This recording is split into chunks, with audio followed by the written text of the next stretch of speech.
Let's get to it. It's the morning run. Wake up, Captain, drop a super chat now. Morning run go dumb, funniest in town. If you ain't sub yet, sit your ass down. If you ain't sub yet, sit your ass down.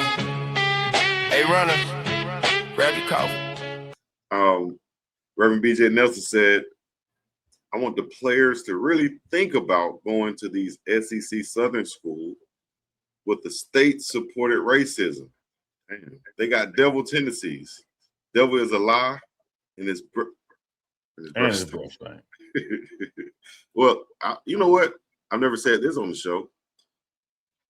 And looking back on it, I don't know whether I made a right decision or not, but this was my thought process. Just like I told you about getting recruited in the state of Mississippi, at the time, I was thinking like, I don't know about going to Mississippi, but I'm coming from Alabama.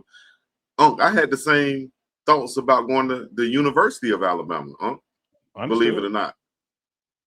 Because I knew the history of it, and I don't know whether I knew that history like right during the recruiting time or it was just, instilled in me or not.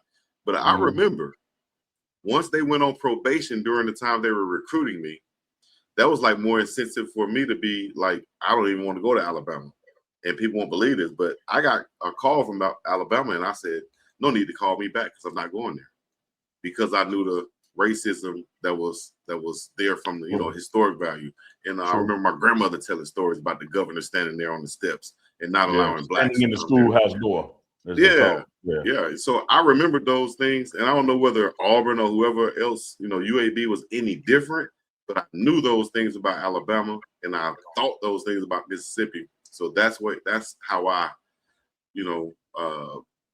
exit them out of my recruiting back then.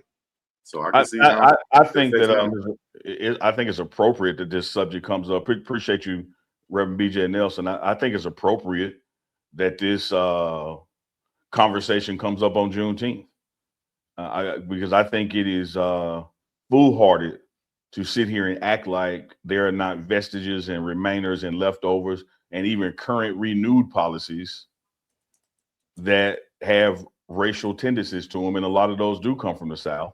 And I think players do have leverage to say, I'm not going to play there in this state for that school because of what's going on in that state. I mean, that is your right and your power. But I think, with people who are now just putting it on 18 and 19-year-olds to do it, they need to be doing it too. When you look at you look down there in your hometown in Selma, you look at Montgomery, the boycott worked because everybody did it. Right. You can't continue to do things and say, hey, here's what we need. We need all the players who are going to college to not go to southern states that have policies or interact in legislation that's against us. All right, cool. What you gonna do in addition to that? You can't just put it on them now. Like, what you gonna do? And I would think, like, particularly in these days of NIL, if people are gonna ask a young person to forgo money that a school is offering, cool. What you gonna do to replace what they're turning down? Because let me tell you, during the Montgomery bus boycott, Chico, the people who had to work but didn't ride the bus still got to work. Somebody just took them, they carpooled. They organized. Yep. Yeah. So they didn't go without, they just went without using that service. So if you're telling people to go without using this service, you need to be prepared from an organizational standpoint to replace what they're sacrificing to some degree. And if you ain't, like we say about the money around, sit your ass down. Like you just talking. Wow. Right. I agree with that. But having said that, again, you ain't finna convince me. And if somebody wants to believe it, believe what you want to believe. Ain't nobody forgot. So even when you say stuff has changed, yeah, it has. But you got to remember, before it changed, a lot of those folks still alive. And they got kids and grandkids, and then they told the stories. And so you better believe before somebody goes, because everybody tried to say Lane Kiffin was lying. When Lane Kiffin said he had faced challenges at Ole Miss about, talking players into coming there, and they said, well, he ain't say what he waited till he got to LSU to say it. That don't mean he lying. Because you better believe, Chico, before somebody comes to go play at Alabama or UAB, or Ole Miss or Mississippi State or USM, they're gonna say, "Man, what's it really like down there, though? Is it like what they say it is?" Yeah. Hey man, Reverend BJ, I don't think that that is gonna stop anytime soon, unless we, like Unc just said, organize and get right together as one. What's your next dream? Paying off your credit card, remodeling your kitchen, exploring the rainforest of Costa Rica. Whatever your dreams, they take some planning. And State Farm agent Miss Denise Smith is right here in the Denver metro area to lend a hand. As your local good neighbor, Denise Smith can help you look at all the things you want to save for and come up with a plan to make those savings goals happen. Because your money should work just as hard as you to achieve your dreams. So whether it's being free of debt or free to roam the world, call State Farm agent Denise Smith in the Denver metro community today. Because as you know, like a good neighbor, State Farm is there.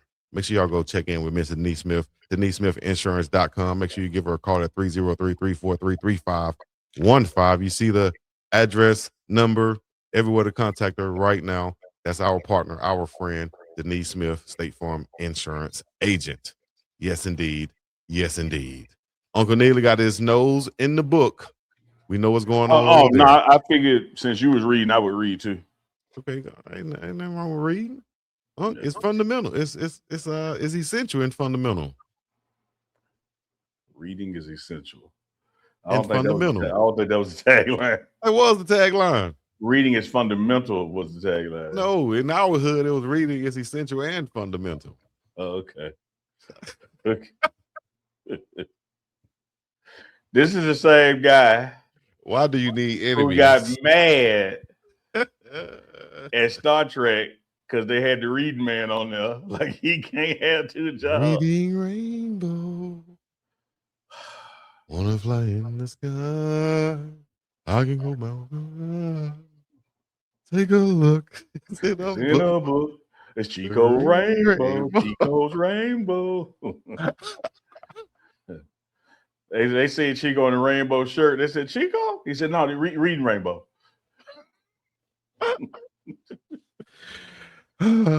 He can go anywhere. All right, man. Mine too, Chico. No joke. That's what I'm talking. See? It wouldn't just be now. Yeah, Rainbow ain't just you either. Come on, dog. Onk and Big Dog Chico.